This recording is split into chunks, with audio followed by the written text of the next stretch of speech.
Hello there, Reject Nation! The Night of Moons have occurred for the episode 2 full-length watch-alongs. Basically, when the time go for Moonknight with us over at our Patreon page. Massive thanks to all Become Superior just for checking out the content we got to offer over there. But if you can't show your support of our Patreon, show your support by leaving a like. That would mean a lot. Subscribe and click the notification bell to get notified when our reaction for the next episode of Moonknight is up. Follow this man, Coy Jandreau, on his YouTube channel, but especially his TikTok. Post theories and news all the time on there. It's great. It's the best TikTok I've ever seen. Also, them boys at Prepper. Thanks for helping us edit down these highlights. TikTok! Let's go!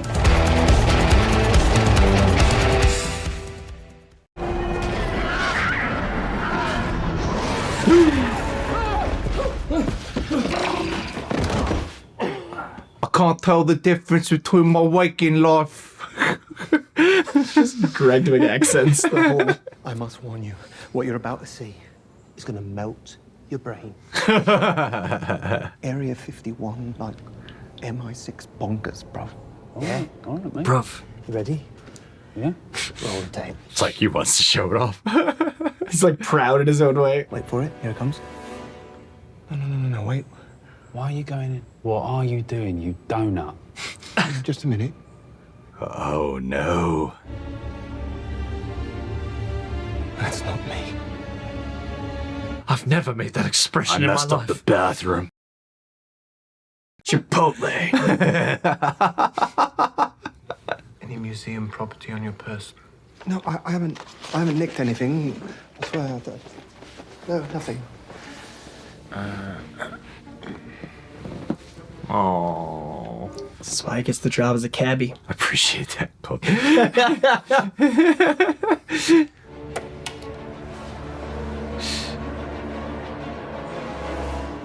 That's a cool shot. I like that a lot. I know you. Number 43, right? I never forget a face. Especially that handsome devil. I mean, come on. But I do forget an accent. Wonder if there's an Easter egg if you scan that QR. Ooh. Ooh, maybe an Easter egg. All the rest of the episodes. Ooh.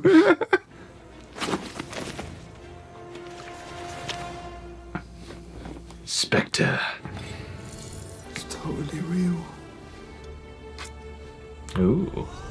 Oh. Whoa. It's like a compass? I need you to listen to me very carefully. Oh, there he is. Here he comes. Hello, man in the mirror. You're gonna go lay down on that cot back there. You're gonna take a nice nap. Are you joking? Sleep? I'm never gonna go to sleep again. Look, I don't care how bloody handsome you are. I serve Khonshu. I'm his avatar, which means you are too. The Egyptian god of the moon.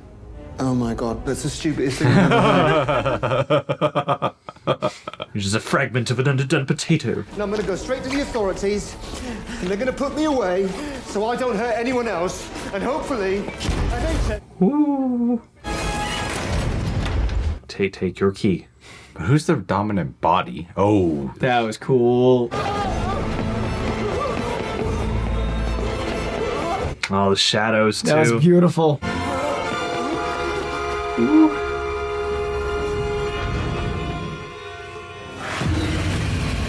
Look upon me. He is incredible.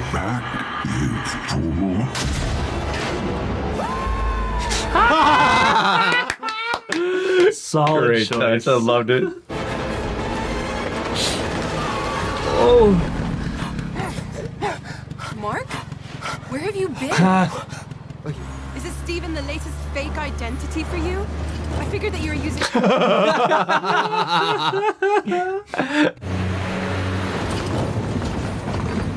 They're in love now. Is that okay? Yeah, I'm still your wife.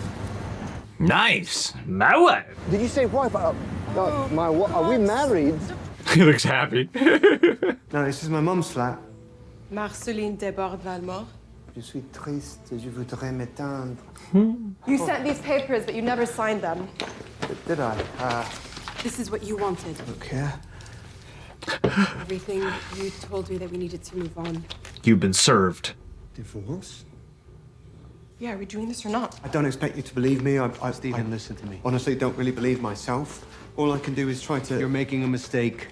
Trying to show you what I found, yeah? It's kind of like the movie Ghost in some ways. stop what you're doing right now. All sorts of Get away from the bag. Don't show her what's in the bag. You're gonna get her killed. You hear me? Wait.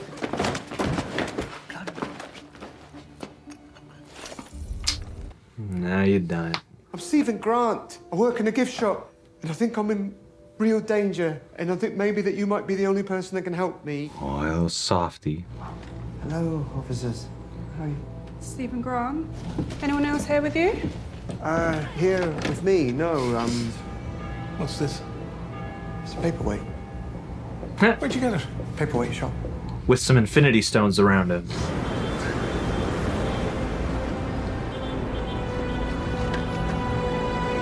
You're in possession of a stolen item. No, I don't have it. I don't. No, it's not here. Awkward. Fella looks just like you. Fake passport and a thief. I think you best come with us, son. You're no mama man. So who are these guys? I assume they are going to be working for another god or Ethan Hawke. Hydra, got it. Okay. Hydra. See if he's got the mark. Now, why would you think Oh, yeah. Sit tight. This is a nice little camera move.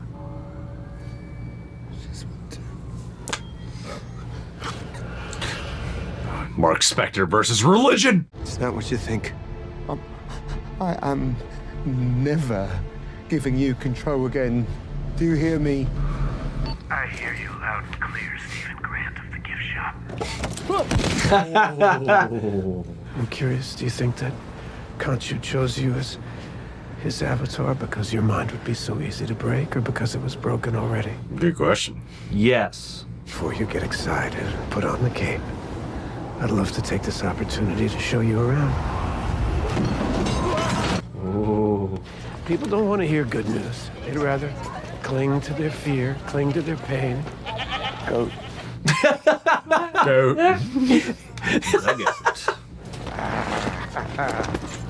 I can hear the glass, glass? always. Yeah. Huh. Reaction channel. To dolphins. Cult reacts. I was the fist of vengeance. Khonshu punishes those who have already walked an evil path. His retribution comes too late. By the time his fist of vengeance arrives, people have already suffered. I get it. Right. I wonder if the shoes is a retribution for his time with Khonshu. Well, isn't that a bit dodgy? Like trusting the judgment of a weird crocodile lady?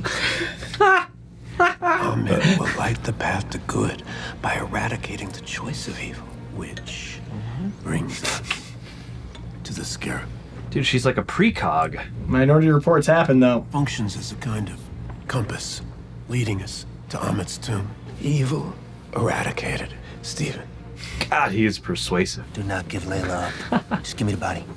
Give it a body. Just give me the body. Just give me the body. This is Amit's gift to her first avatar. Contains in it a tiny sliver of her power. I don't want to use it. Men don't. Where's the scarab? I have it.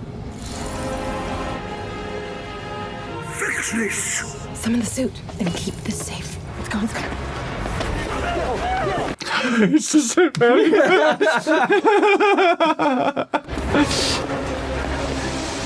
Oh, that is some power. Purple. MCU power. purple. Ooh, boy. Oh, here we go. The drag me to hell vibe right there. Oh my god. I'm going to die on Evil Magician's Man Cave. You can do this. I promise. Kiss him. It's fine. Fine. Another way. Throw him out the window.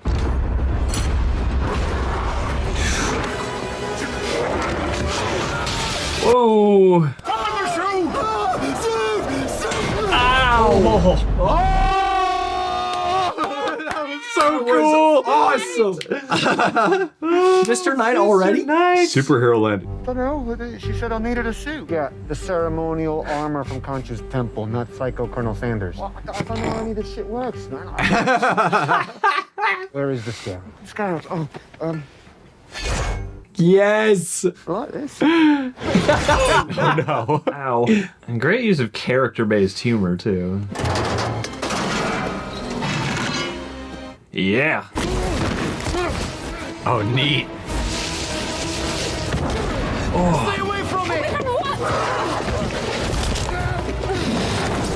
So I imagine you have to believe to see it to a certain level, maybe. Like it's a gift. Seeing is believing. Whoa. Ouch. They really saved a lot of this fight scene. Wow, that's crazy. You can't handle this. I think I can. Yeah, I see you, you plug ugly coyote. My God, man. Yes. You got this, buddy. I never thought the roll-up sleeves would be used comedically. This is amazing. Like a butterfly, sting like a bee. My name's Stephen with a V. Look at him. He's just a fancy drunk. Oh! Ow. That looks like a comic book panel.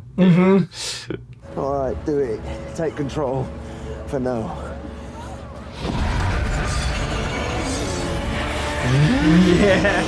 Oh, that is. Yes. Oh, God, man. love the moons in his eyes, too. Yes! Ooh. Get to the moon.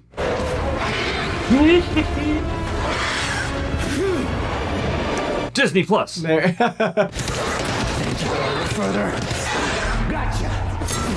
Oh, yeah.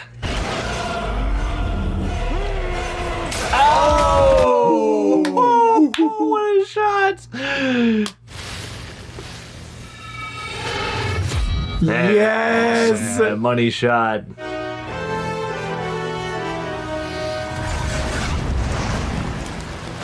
This feels like a genuinely great 90s movie. You know what I mean? Yeah, like a good one. I mean that in a, Yeah. a complimentary way. Fun in the right ways. Like a supernatural horror action movie. Yeah, like an instant cult classic of those movies. Yeah. This is Darkman. That belongs to me.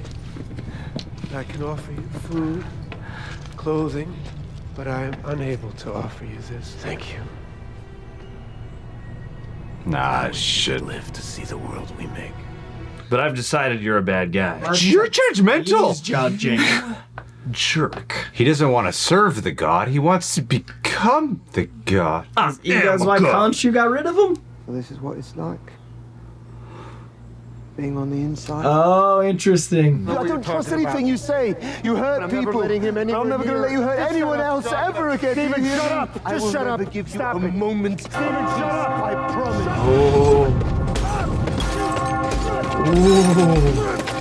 Whoa.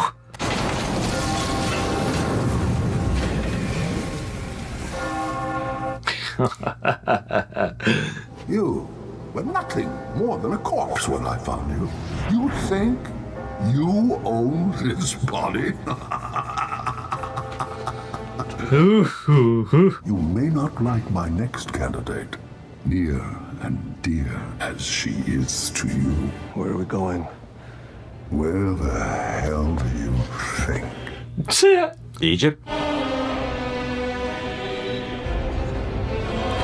Marvel body shot, let's see it. We're going to the liquor store. Oscar Isaac's like, I'm in shape enough.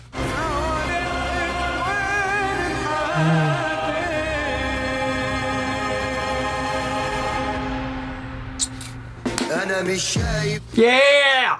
Aaron and Justin.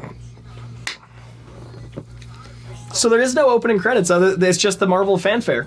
There's no right. like title sequence. Yeah.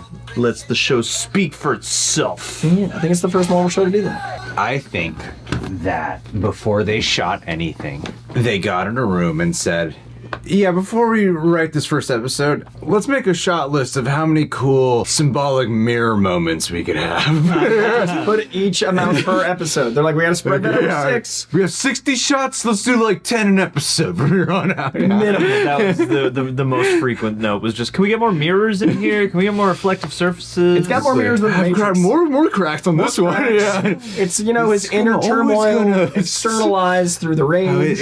He himself is breaking from We within. need to see that crack in his psyche in this mirror. I mean, it's always beautiful to look at as much as I'm making a sarcastic little jest. It's always beautiful to look What at. a show. It's amazing. And it's always used at the appropriate moments. I love the way they like locked off the camera when he's kicking the pyramid there. Like you just get every impact of the force of his anguish. Because, like, he's kicking himself in a way. So it's like you get the feeling of you in the POV of being kicked. Absolutely. I've also definitely met Ethan Hawke's character. That's definitely, he's doing such a good job with that, like, cult leader sensibility. What the and, like, hell welcome. are you getting at here? Coy just said he was lost part of a cult. Protagonist. Yeah, he's the good guy. Yeah. Cults are good. Post-credit scene credits. That's my post-credit scene. Look at all the straight face for that. We had it. You guys had it. I was Immediately broke. We were I was ready. like, I can't believe I brought this joke back. Yeah, because that's the joke we need to bring back. That is the joke. Commitment. The co-producer son. Danielle Iman holding it down. Oh, Sarah Haley Finn was a consulting producer on this one. She's a casting director. That's interesting. I'm glad they gave her more power. She's really helped shape this universe. She should get more credit. Set design. Wow. There were VFX in the show? That was all practical. Everyone who worked on the mirror. Is there a mirror section? The Mirror wrangler. Senior mirror wrangler. Mirror fabricator. Behind the scenes, you're gonna see like a bunch of grips of prop people being like, "We use like 48 mirrors per episode on the show." The mirror budget of the show is insane. Most mirrors used ever in a show ever. We actually have the actors stand to the left of camera and we shoot into a mirror to catch the performances. That's actually Oscar Isaac's face the other way. Yeah. The reason he looks strange. Everything's flipped in the show. What? Still going with this credits joke. I'm here. You sound really over it. I am. Now we're here. We got to commit to it. We haven't even gotten to Let the me see if there's a post-credit scene. I want to see who dubbed this in Brazil. I don't think there's. Okay? mirrorist. Yes. Good job. It's important. Yes.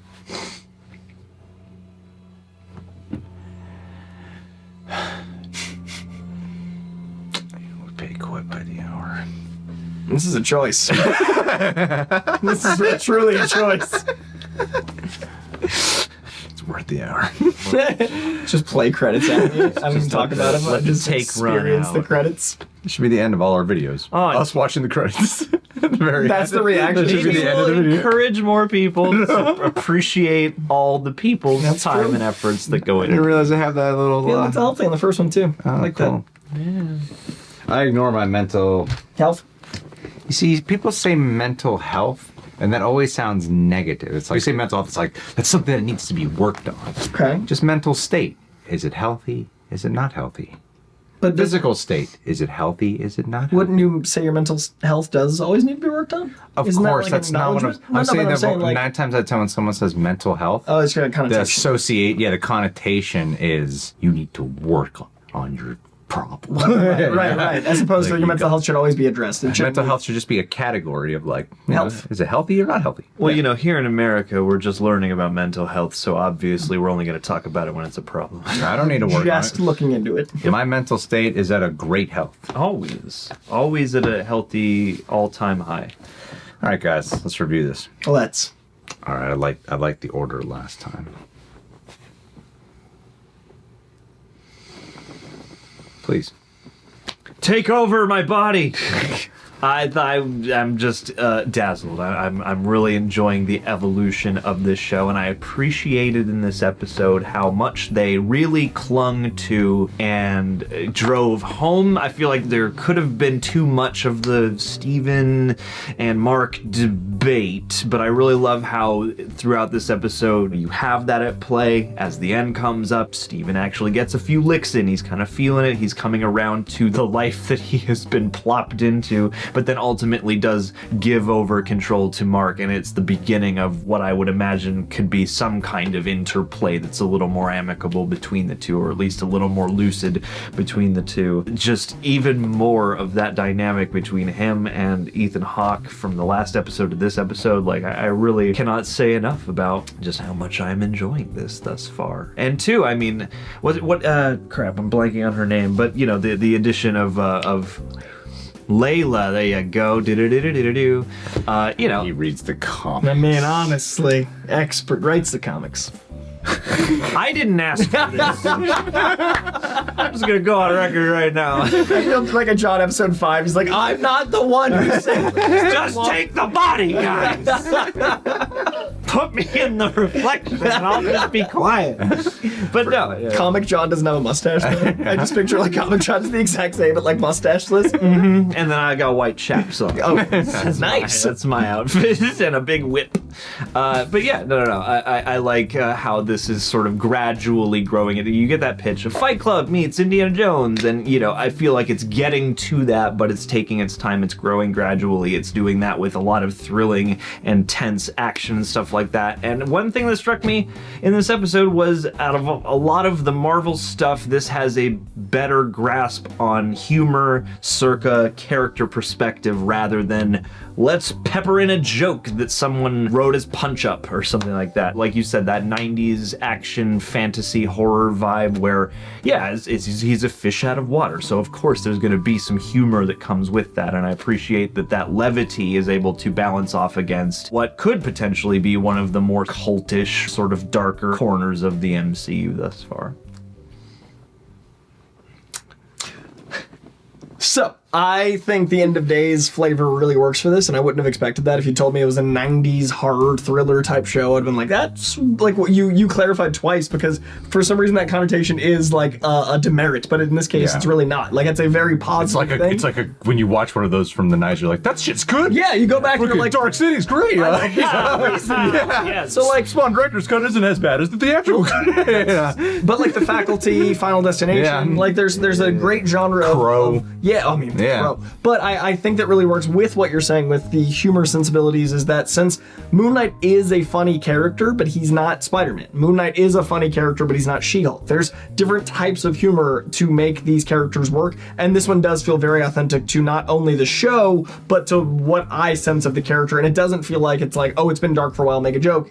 This is something this character would actually do. I never would have imagined Mr. Knight this early, nor would I have imagined Mr. Knight rolling up his sleeves to be for comedic effect, because when we all saw that Mr. Knight poster with the sleeves rolled up, we were like, oh, badass. And then they used it comedically, and it worked really well. So I really enjoy the fact that costume could be the badass suit, or it could be what happened where it's like, I need a suit. Like, it's in-universe humor that's landing really well. To me, so far, the moments between Steven and Marc are, in this episode, the most accurate how the comic felt to me. But like the scenes of them talking and interacting and fighting for control, there was a few moments where like I could almost see the square panels, not speech bubble panels, but the square panels that Moonknight uses to like keep everything going. The narration panels. Yeah, so I felt the narration panels happening in real time, and this episode, maybe more than the first one, felt like a comic. The sweeping shot where Khonshu moved 3 times felt like a pop, pop, pop panel from a book where it'd be like, he's here, he's here, he's here. Like, it's overused. It's a trope, but like a comic come to life in so many ways. Like, it's so pretty. A living comic. In the immortal words of Joel Schumacher. It's very good. It might overtake Loki if it sticks the landing. I'm gonna say it again. What do you got?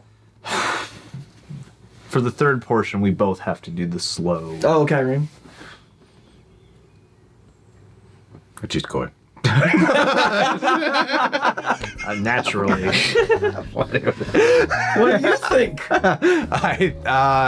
It lost me. I'm not a fan anymore. This is all trash.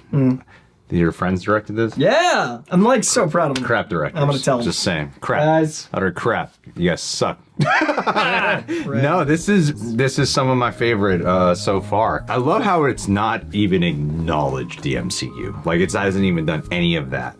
right? Which for some people automatically means it's good. For me, I think it's cool because it really makes it its own thing. Like we've talked a lot about different genres that it's sort of implemented here throughout. I was even getting vibes of like the movie Ghost in a lot of ways, you know, like having you've seen Ghost, right? Whoopi, you've seen Ghost, right? It's a Ghost! In the pottery, yeah. 90s thriller glow. Kicks the paper out of the subway station. Got some Swayze. Zebby in the Swayze. Little bit of Swayze. This is why we decided not to film episode 3 and 4. But you say on 2, we're like, this is not it. Little bit of what is it? Little bit of Swayze. But there are elements of Ghost in here. You know, sure. I think with the think about, what do you mean, sure? Watch me. I'm agreeing with you. Watch me go. All right. I think there's shades of it. There are shades of like with Layla and Steven that kind of remind me of like Whoopi trying to communicate with Demi. And then also with like Steven going around, but he's got like a ghost following him around telling him what to do as well.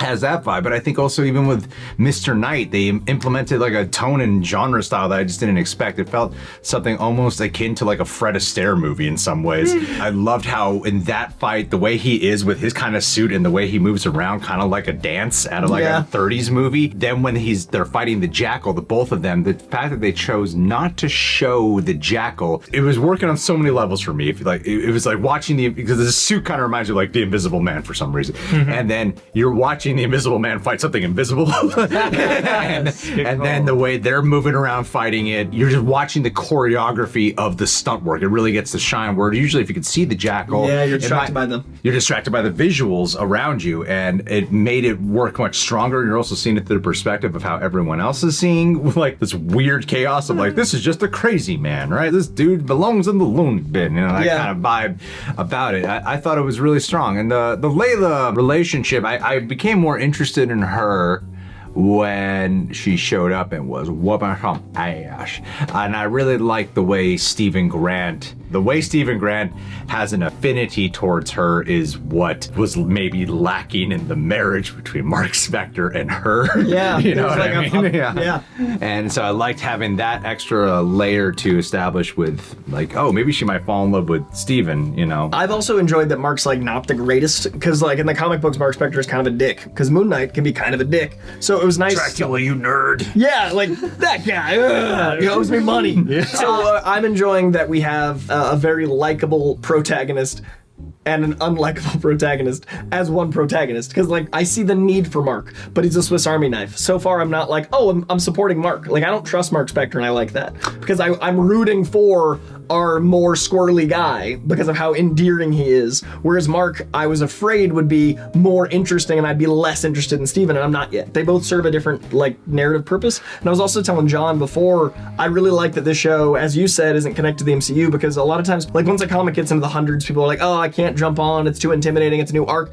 You could show this to someone that's never seen a Marvel movie, and it's an approachable... You really can. People say that all the time about like every Marvel property now, but this one you really can. This could be number one. Like, this is a new number one. I think it's so true, though. I've watched a few Marvels with my family, and that is often a distinct barrier. And this is a show I've been sitting here going, I could easily put this on and everyone would have a fine time, just like they did with Loki. Yeah. And Loki's got even way more of that sort of like, the Marvel Universe, but it's doing it in a madcap way, whereas this is just very much focused on what it is and what it's doing. Yeah, it's got like that Mummy Returns vibe. Absolutely. Like, it's Mummy Returns more than Mummy, I would say. In some ways, yeah. I said at the top before the credits even happened that like this reminded me of Justin and Aaron's work before I knew this was one of their episodes, because it's half Muhammad, I believe is his name, and then half Justin and Aaron, and I could tell some of their shots, but it works so well for this universe that it's kind of like what I wanted out of Edgar Wright's Ant-Man, like where it would be a stylized choice in the Marvel universe.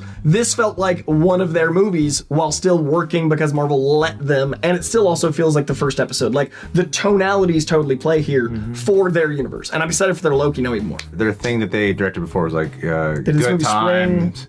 They did Good Times. Yeah. They did Uncut Gems. Yeah. Yep. You really get that kind of like paranoid, tense. close up. Yeah, Adam Sandler. Everyone's really surprised. gross. Yeah, a lot of F words. People are characters. angry at each other. I didn't think I'd like Sandler's Khonshu's voice, but it worked. Yeah. I'm Khonshu. Listen to me. Listen to me. Your eyes like chicken.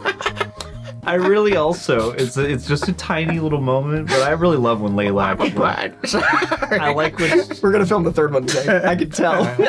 Sorry, we're gonna do it all in the center. It's all good, Swayze.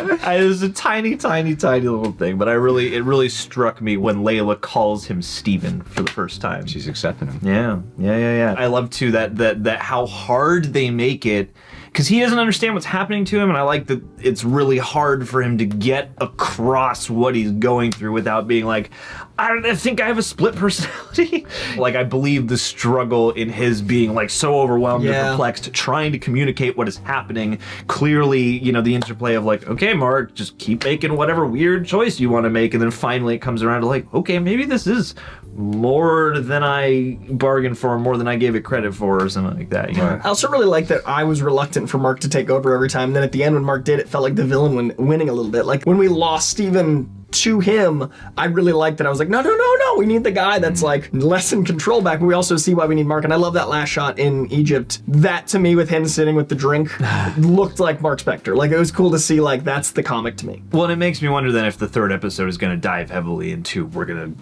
do much more Mark Spector's perspective. I think we're going to have him in Egypt and things like that, and it's going to be like leaving off here. I really liked that, he takes hold, and those last final moments do give you a sense for him as a person. It felt like a strong character introduction, so that now next time, we can really dive in and learn who he is, and then have two fully formed characters in one body.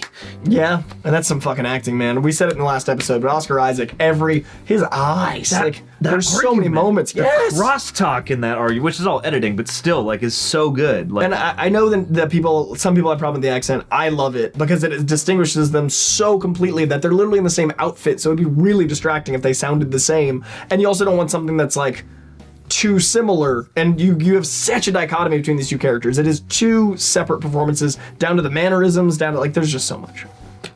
I don't agree with any of this crap. I think Steven should have a Minnesota accent. Can one of them have a mullet? I think so. I agree. Well, I think you guys touched on 2 points of what is how you talk about his perplexity and the complexity of his situations. Is first and foremost in scenes that often present humor, because a lot of the humor that came out of this one is, it's a fish out of water story, something that I didn't actually anticipate, even though the trailers really made that clear. Even the first episode did, but I'm like, oh, wait a minute, this is like the break in Act 2, fun and games. This is the fish out of water tale here. And even in the scene with Arthur, when he's at his all the zealots and stuff, the humor that comes through there does not feel like primary. It doesn't feel like, who talks first? Do I talk first?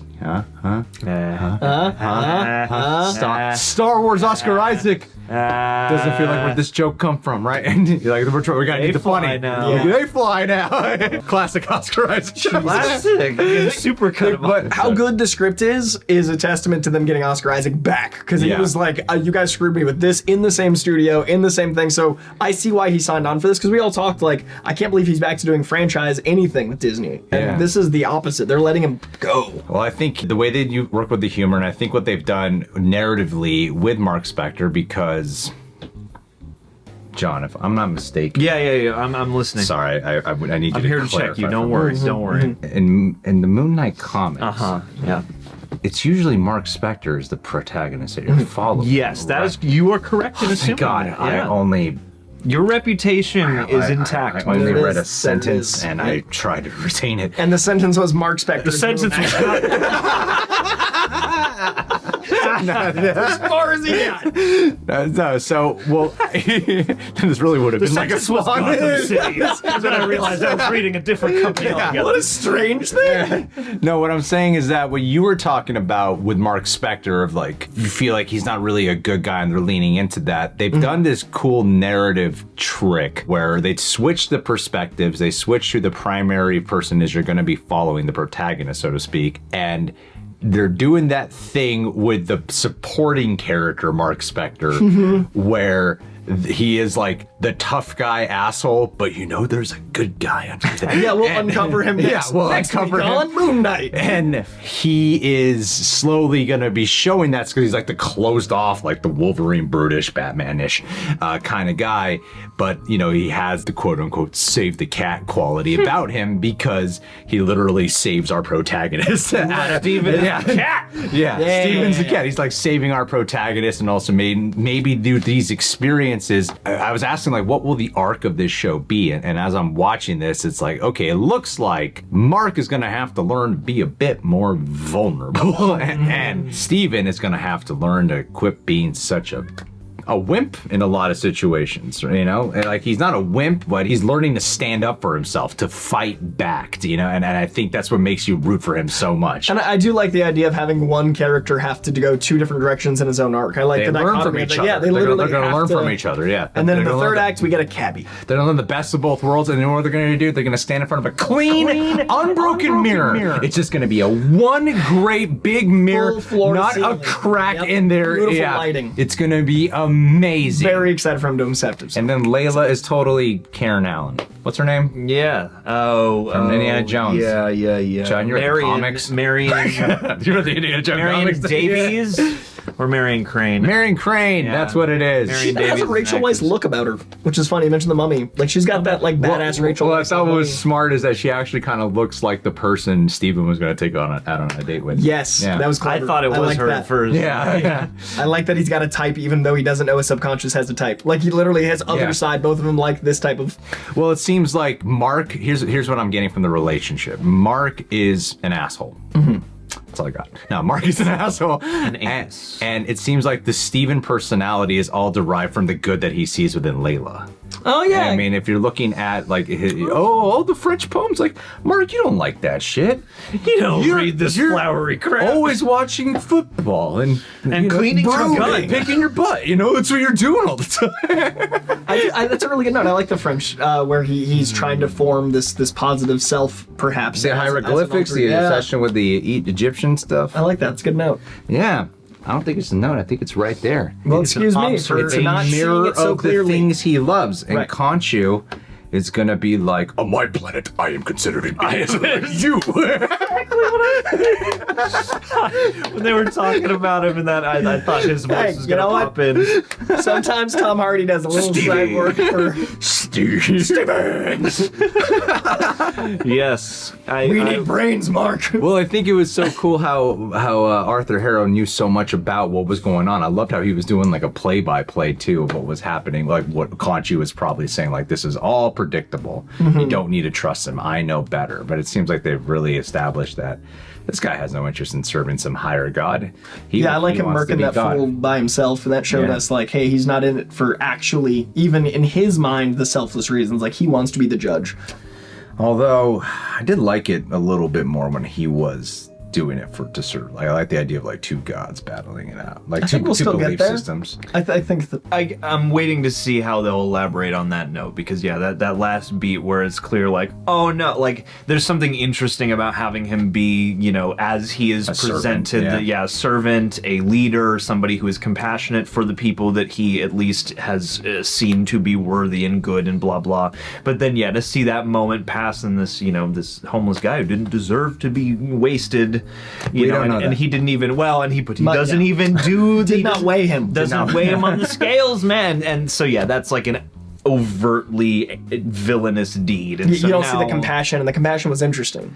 Yeah, and that's the one thing that I am curious to see go forward. Is I was sitting here admiring this, going, wow, I especially when he does the play-by-play, I'm like, oh, this is a nice subversion, because they're already at odds, but to have him be like, no, I know what you're going through, and I can also make this seem even more like a psychosis you're experiencing or something. And also being the former Moonknight. Yeah, absolutely. Mm-hmm. I thought that was quite compelling, and I'm sure that will still hold in the dynamics when he meets with Steven and Marc and all that. But having that extra look behind the curtain of what the rest of the characters don't really know yet is, I'm curious to see if they'll still be able to keep the character of Arthur feeling as rich and interesting as a villain, or if he will sort of start to slope into, I just want to be a god.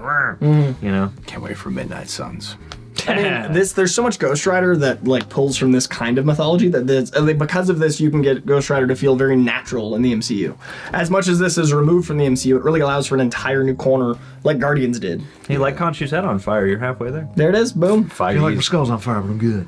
Feige's trying to, get that Marvel R-rated Supernatural door open. It worked this week. We got. Let's just not acknowledge the MCU in this one. Yeah.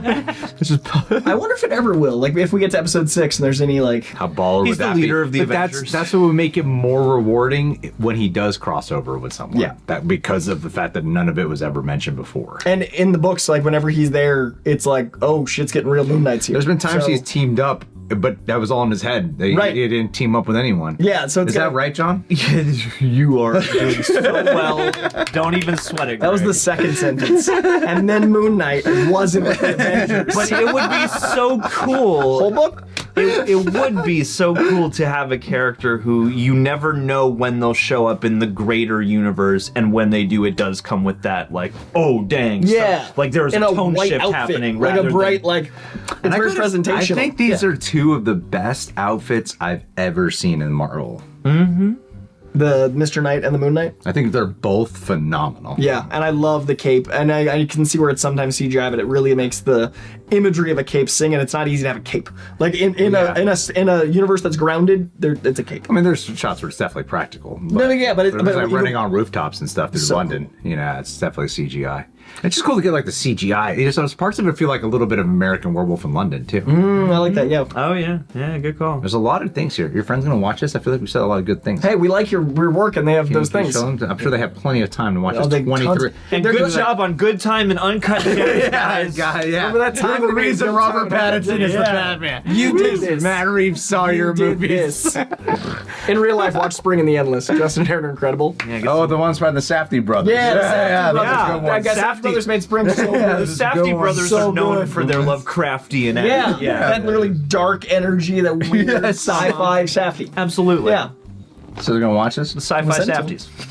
Just tell them to watch the review. I've said a lot of positive things. Just I'll make sure they see this part though. That you asked. I can make a cut down of just what I said. just praise. If you want. We're not even here. Yeah, I'm gonna make sure they know that you read those two crop it on sentences. my face. Just you praising them and their work with Robert Pattinson. I'm gonna make just making sure they know.